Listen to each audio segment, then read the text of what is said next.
I can't believe it. It's snowing! It's snowing!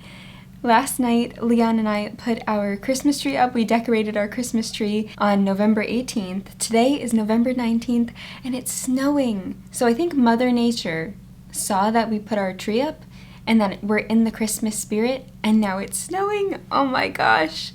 It hasn't snowed this early for me in such a long time.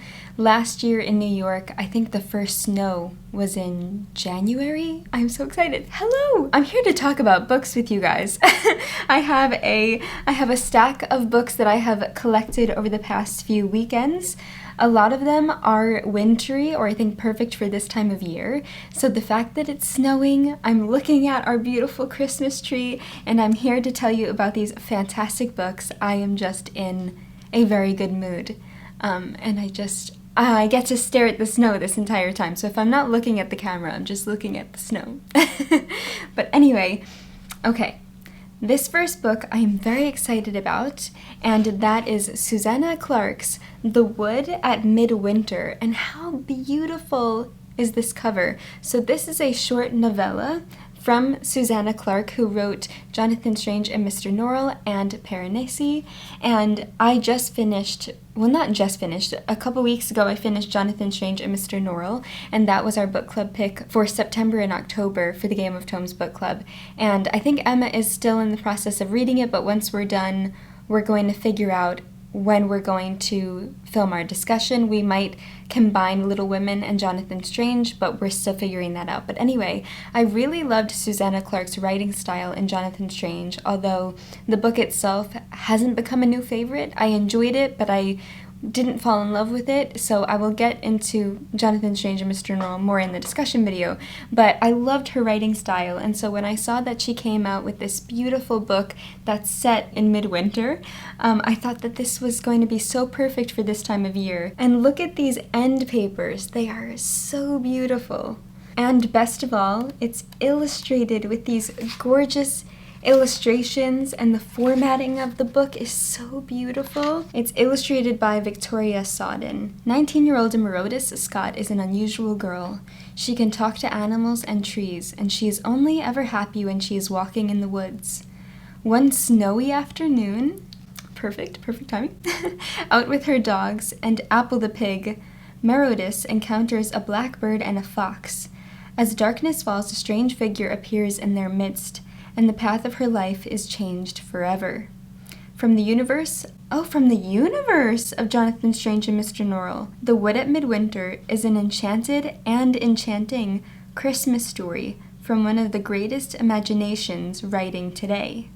Wow, that sounds fantastic. I didn't read that far down when I first picked the book up, so I love the cover, I love the inside. I'm so excited to most likely love the words as well. So very happy about this one, and I'm definitely going to be reading this in December, so a little sneak peek at my December TBR. The next book I saw because Coralie Bigford Smith, the fantastic book cover designer and writer and illustrator, she is the one who designs the Penguin Clothbound Classics. She posted about this book because she designed the cover, and it is beautiful. So it is a book for Christmas by Selma Lagerlöf. I'm sorry if I'm mispronouncing her name. The back says, in this enchanting selection of winter stories, the beloved writer Selma Lagerlöf, winner of the Nobel Prize in 1909, weaves together magic and miracles, Swedish folklore and timeless fables, darkness and light. And there's a quote on the back that says, "But what shall I do on Christmas night if no one has given me a book?" And this just sounds so fantastic. I really love the Swedish writer Fredrik Backman, and I want to read from more Swedish writers. So when I saw this, I got really excited. It's also a Swedish classic. I've never read a Swedish classic before, so this sounds fantastic. And also, I love wintry holiday Christmas reads for this time of year, so I will definitely be reading this in December as well. Also, can we talk about how beautiful this cover illustration is, and the cover as a whole? It's a beautiful cloth bound without a dust jacket, and I love that. Love that so much. This next one I did mention in my November TBR. I haven't started it yet. I was contemplating starting it in November. I still really want to. But anyway, that is Lessons in Chemistry by Bonnie Garmus. How beautiful is this cover? Oh my gosh. I have been wanting to read this book for ages, but I really disliked the US edition, the US cover.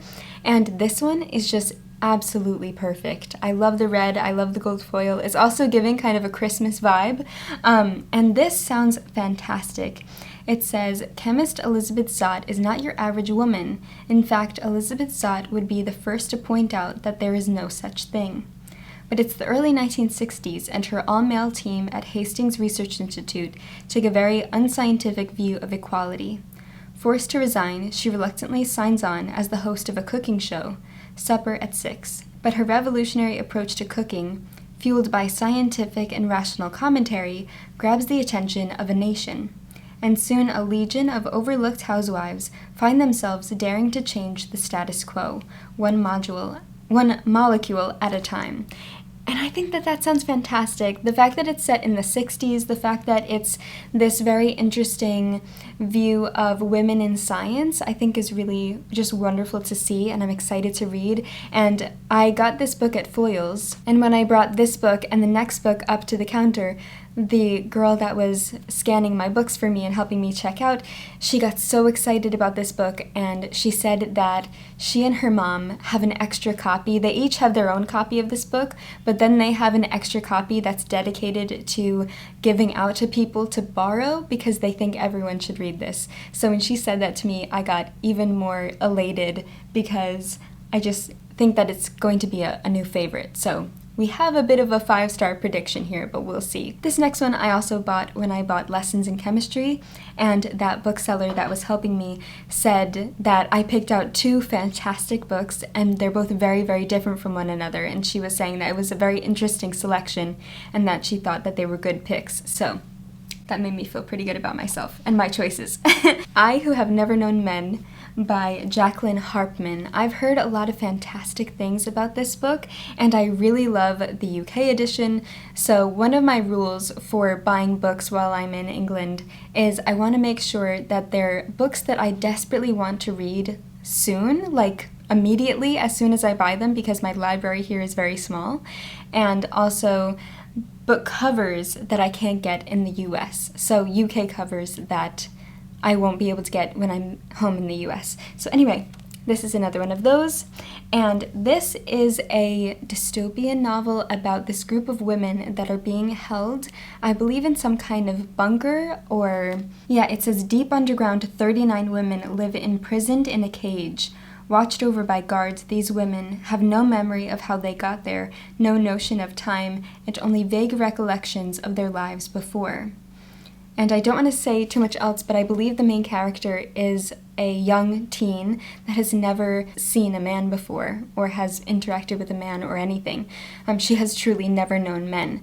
So I think it's about them trying to escape and also how they deal with being in this very extreme situation. So I'm very, very intrigued by this, and I hope to pick it up sooner rather than later. This next book comes with a confession. I am obsessed, truly obsessed, with a podcast which also has a YouTube channel from the fantastic young women Ariel Bassett and Raylene LeMay. They are the co-hosts of Books Unbound, and I have been obsessively listening and watching Books Unbound. I will link Books Unbound in the description. I adore them. I adore Ariel. I adore Helene. They feel like my best friends. Leon now loves watching their podcast as well. We're always referencing things that they've said. They are just truly 2 of the kindest people.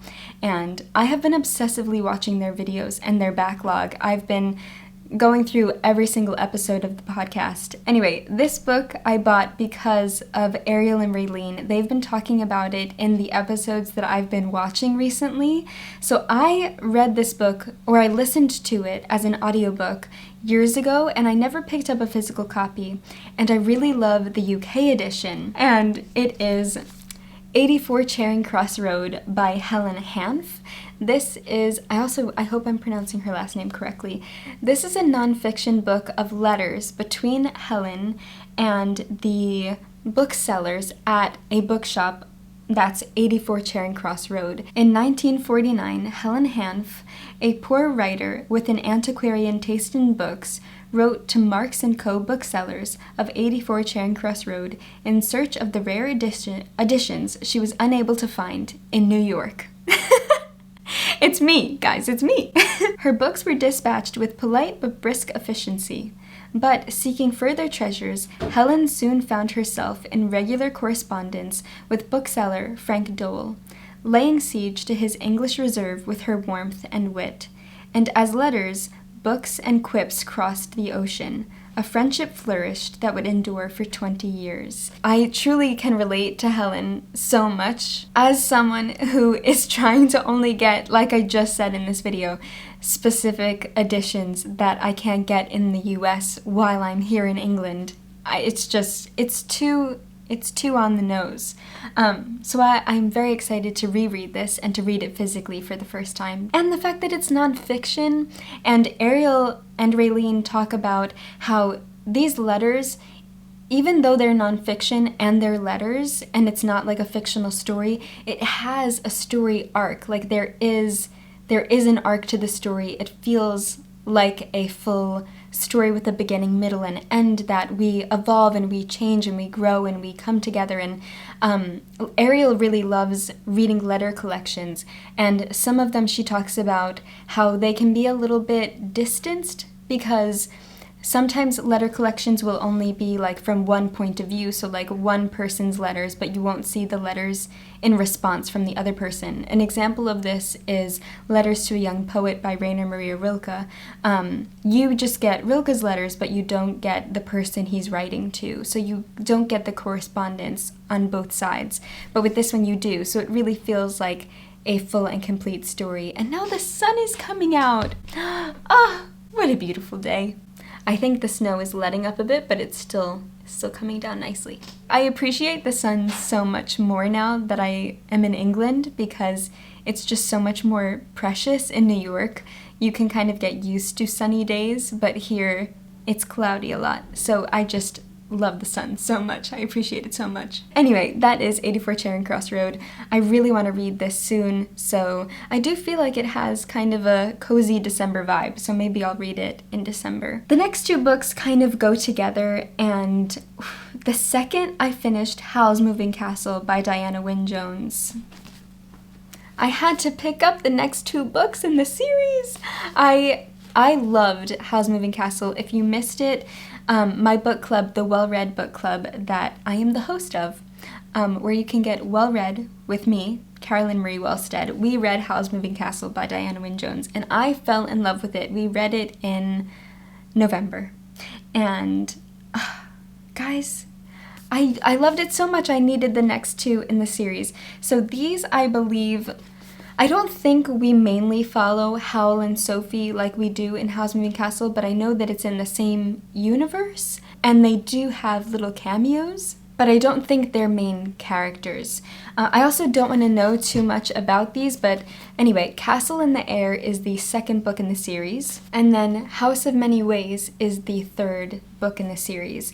And if you know me, I'm not a big series person. I mainly read standalone books, but I loved Howl's Moving Castle so much.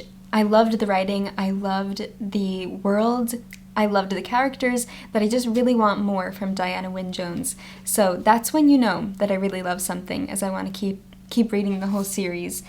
Because I feel like you could read Howl and not continue on. Howl does really stand on its own, but I am just itching for more Diana Wynne Jones, so I got these too. So here they are in all of their beautiful glory. I'm so excited to have these lovely books in my collection now and in these gorgeous editions. So if you want me to read any of these and let you know what I think about them soon, let me know which ones you're most interested in. Let me know if you've read any of these and what you think about them. I would love to hear from you, hear what you're reading, hear what you're excited about. So yes, thank you guys so much for watching this video. I hope that you enjoyed it, and I hope you're also having a very cozy and warm day. Warm inside, maybe not warm outside. But anyway, I will see you soon in another video, and as always, happy reading. Also, very important note, I'm wearing my Christmas pajama pants and Christmas fuzzy socks. But now I'm going to put these books away because they go on a shelf up here.